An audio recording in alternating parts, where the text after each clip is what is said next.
My name's Angelo, and welcome to We Want Picks. This is the only channel dedicated to UFC picks and DraftKings lineups run by professional fighters and MMA insiders. Every week, I join Nick Newell, professional fighter, professional model, and ESPN Top 10 guest, along with Dan Cramer, UFC fighter, Bellator fighter, Ultimate Fighter alumni, and Jacob Lyons, a skinny kid from Indiana. And we break down every single fight, the betting odds, the DraftKings picks, and we set you up for success. Tonight, we're breaking down Fight Night Rozenstruik versus Gane. Next up at UFC Fight Night Rozenstruik versus Gane, we have an absolute banger at light heavyweight with William Knight versus Alonzo Menifield, two giant men who are ready to throw. Nick, I'm going to go to you first. You are personal friends with William Knight. You know him in real life. Your fighters train with him. What are your thoughts on this matchup? Yeah, so, I'll send my big guys over to help them in Connecticut. We got to stick together and we got to help each other out. And William Knight's a homegrown boy, born and raised in Connecticut, trains out of Connecticut, trains at Thornton MMA. And he's really close with his coach. I think that's important when you fight. I think a good bond. I had a really good bond with my coaches, and it made a big difference in your confidence. When you're in the corner and your coach is talking to you and you truly believe everything they say, it makes a big difference when you fight. And William has this undying passion and love for his team. I'm not saying Menifield doesn't. I don't know him personally. I've known William for a while, since he was an amateur. Before he ever fought, I commentated a grappling match he did.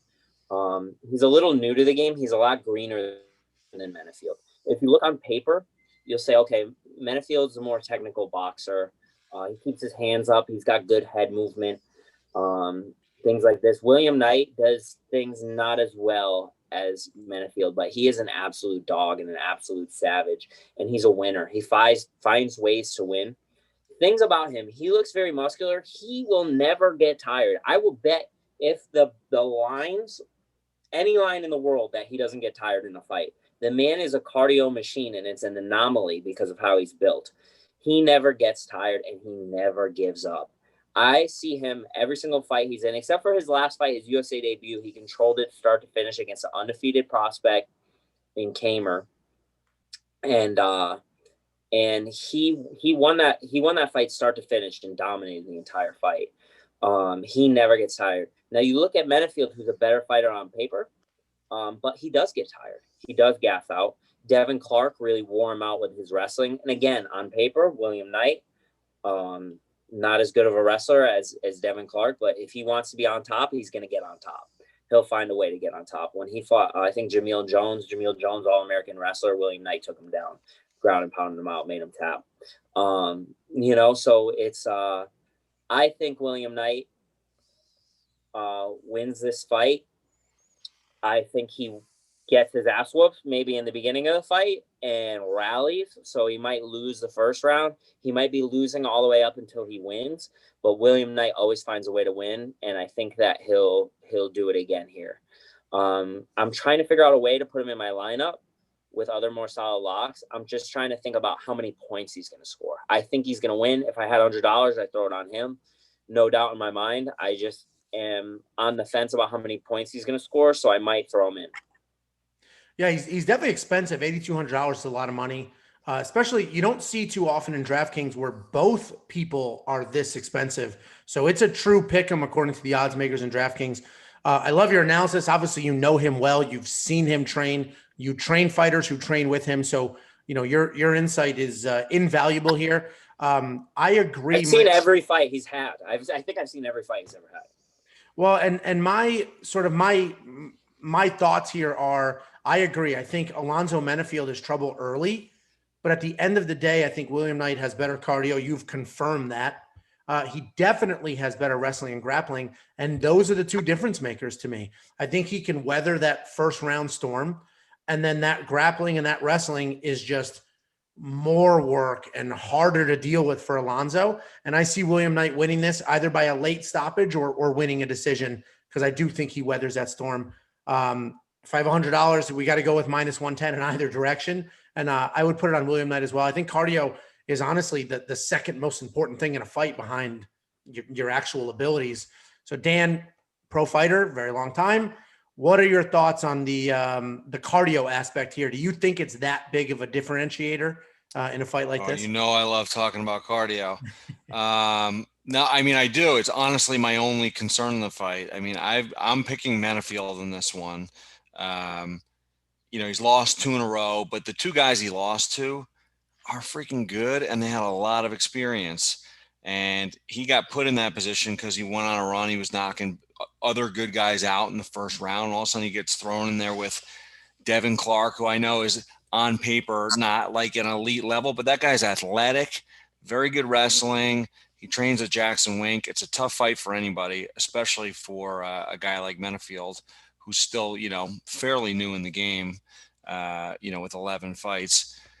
And then he fought OSP, another guy who's been around, beating a lot of tough guys. So his last 2 fights he lost. He did get tired, but they were against really, really good guys, and he had to be grappling against Devin Clark a lot in that fight. So I think he's probably working to improve that. I'm hoping he is. But before that, he literally beat Paul Craig. He had really good takedown defense. His takedown defense actually looked really good in a couple fights. Just later in the fight, he just gets tired. He's got so much freaking muscle on him that it's impossible not to. So that is a concern.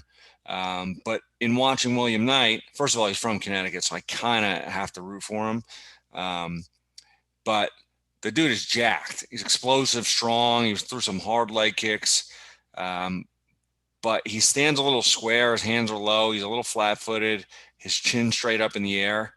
And that is not a good recipe against a guy who throws heat that early on in the fight like Menifield. So I wouldn't be surprised if Knight weathered the storm and out-cardioed him, but I'm banking on Menifield having improved his cardio based on the last 2 performances he had. I think he's the better striker, and I think in the first round, if Knight's chin's up in the air, Menifield's going to tag it and put him away. Are you confident enough to draft him at $8,000, or no, it's too close of a pick 'em? I'm putting him on my lineup. Okay. Oh, wow. All right. So, Jacob, on to you. I know you have a lot of thoughts about any men that are in this great a shape. So why don't you break down quickly who you think is going to win? You alluded to it, Angelo. Look at these guys right here. I'm never going to I know I look good, but I'm never going to the gym again because I know I'll never come close to looking like these guys. It took me 2 hours to even put this graphic together because I kept having to walk away from my computer. It was getting too hot. William Knight is an absolute cannonball. This guy's a cannonball. I watched him. He was in a bad position on his back, literally just lifted the other guy off him and took position. Said, nah, I think I'll take position now.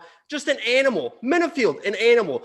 I'm not touching this fight because I want to enjoy this fight, sit back and not care who wins or loses because it's going to be an absolute war. I think William Knight is going to win. If I had $100, I'd put it on him, but I'd like to give $50 to both of them, I think. Well, more best analysis of all time. That was great. At negative 110, and both of them, you will surely lose money given $50 each.